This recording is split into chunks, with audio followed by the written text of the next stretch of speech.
ಎಲ್ರಿಗೂ ನಮಸ್ಕಾರ. ನನ್ನ ಹೆಸರು DM ಶಶಿಕಲಾ ಅಂತ ಹೇಳಿ. JSS ಜನಶಿಕ್ಷಣ ಸಂಸ್ಥೆ ಬೆಂಗಳೂರು ಜಯನಗರದಲ್ಲಿ ಇರ್ತಕ್ಕಂಥದ್ದು. ಅದರ ಒಂದು ಮುಖ್ಯಸ್ಥಳಾಗಿ ಕರ್ತವ್ಯವನ್ನ ನಿರ್ವಹಿಸ್ತಾ ಇದ್ದೀನಿ. JSS ಜನಶಿಕ್ಷಣ ಸಂಸ್ಥೆ JSS ಮಹಾವಿದ್ಯಾಪೀಠದ ಆಶ್ರಯದಲ್ಲಿ ಹಾಗೂ ಭಾರತ ಸರ್ಕಾರದ ಕೌಶಲ್ಯಾಭಿವೃದ್ಧಿ ಮತ್ತು ಉದ್ಯಮಶೀಲತಾ ಸಚಿವಾಲಯದ ಪ್ರಾಯೋಜಕತ್ವದಲ್ಲಿ ಬೆಂಗಳೂರು ನಗರ ಜಿಲ್ಲೆಯಾದ್ಯಂತ ತರಬೇತಿಗಳನ್ನ ನಡೆಸ್ಕೊಳ್ತಾ ಬಂದಿದೆ. ಟೈಲರಿಂಗ್ ಇಂದ ಹಿಡಿದು ಎಲೆಕ್ಟ್ರಿಕಲ್ ಟೆಕ್ನಿಷಿಯನ್ ಇಂದ ಹಿಡಿದು ಪ್ಲಂಬಿಂಗು ಮತ್ತೆ ಸ್ಮಾರ್ಟ್ ಫೋನ್ ರಿಪೇರಿ ಈ ತರ ಪ್ರತಿಯೊಂದು ವಿಭಾಗದಲ್ಲೂ ಕೂಡ ತರಬೇತಿಯನ್ನ ನೀಡಲಾಗುತ್ತೆ. ಬೆಂಗಳೂರು ನಗರ ಜಿಲ್ಲೆಯಲ್ಲಿ ಇರ್ತಕ್ಕಂತಹ ಅನಕ್ಷರಸ್ಥರು, ಅವಕಾಶ ವಂಚಿತರು, ಮತ್ತೆ ಶಾಲೆಯ ಬಿಟ್ಟವರು, ಮತ್ತೆ ಮಹಿಳೆಯರು ಹೆಚ್ಚಾಗಿ ಇದರಲ್ಲಿ ಭಾಗವಹಿಸ್ತಾ ಬಂದಿದ್ದಾರೆ.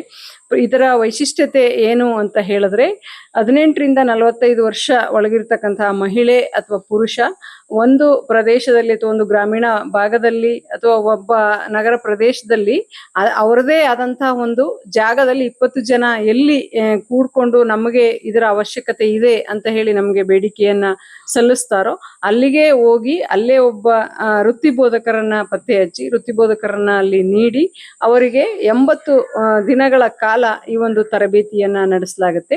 ತರಬೇತಿಯ ನಂತರ ಭಾರತ ಸರ್ಕಾರದಿಂದ ನೇರವಾಗಿ ಅವರಿಗೆ ಒಂದು ಪ್ರಶಸ್ತಿ ಪತ್ರ ಅಥವಾ ಪ್ರಮಾಣ ಪತ್ರ ವಿತರಿಸಲಾಗುತ್ತೆ. ಈ ಒಂದು ಎಮ್ಮಿಗೆಪುರ ಭಾಗದಲ್ಲಿ ಸಾವಿತ್ರಮ್ಮ ಅವರ ಒಂದು ಸಹಯೋಗದಲ್ಲಿ ಸಾಕಷ್ಟು ಜನಗಳಿಗೆ ನಾವು ಟೈಲರಿಂಗ್ ತರಬೇತಿಯನ್ನ ನೀಡಿದೀವಿ. ಎಲ್ಲರೂ ಕೂಡ ಯಶಸ್ವಿಯಾಗಿ ಅದನ್ನ ಮುಗಿಸಿದ್ದಾರೆ ಅಂತ ಹೇಳಿ ಇವತ್ತು ಈ ಎಮ್ಮಿಗೆಪುರದಲ್ಲಿ ಅಂತಾರಾಷ್ಟ್ರೀಯ ಮಹಿಳಾ ದಿನಾಚರಣೆಯನ್ನ ಹಮ್ಮಿಕೊಂಡಿದ್ರು. 150ಕ್ಕೂ ಹೆಚ್ಚು ಜನ ಇದರಲ್ಲಿ ಭಾಗವಹಿಸಿದ್ರು. ಮಾನ್ಯ ಶಾಸಕರಾದ ST ಸೋಮಶೇಖರ್ ಅವರು ಕೂಡ ಇದರಲ್ಲಿ ಭಾಗವಹಿಸಿದ್ರು. ಅನೇಕ ಸ್ಥಳೀಯ ಮುಖಂಡರು ಕೂಡ ಇದರಲ್ಲಿ ಭಾಗವಹಿಸಿದ್ರು. ತುಂಬಾ ಸಂತೋಷ ಆಗುತ್ತೆ. ಇಂತಹ ಒಂದು ಕಾರ್ಯಕ್ರಮಗಳನ್ನ ಮಾಡೋದ್ರಿಂದ ಜನಗಳಿಗೆ ಹೆಚ್ಚು ಅರಿವಾಗುತ್ತೆ ಮತ್ತೆ ಅವರ ಸ್ವಂತ ದುಡಿಮೆ ಮಾಡ್ಲಿಕ್ಕೆ ಹೆಚ್ಚು ಅವಕಾಶಗಳು ಸಿಗುತ್ತೆ ಅಂತ ಹೇಳಲಿಕ್ಕೆ ಇಷ್ಟಪಡ್ತೀನಿ. Thank you.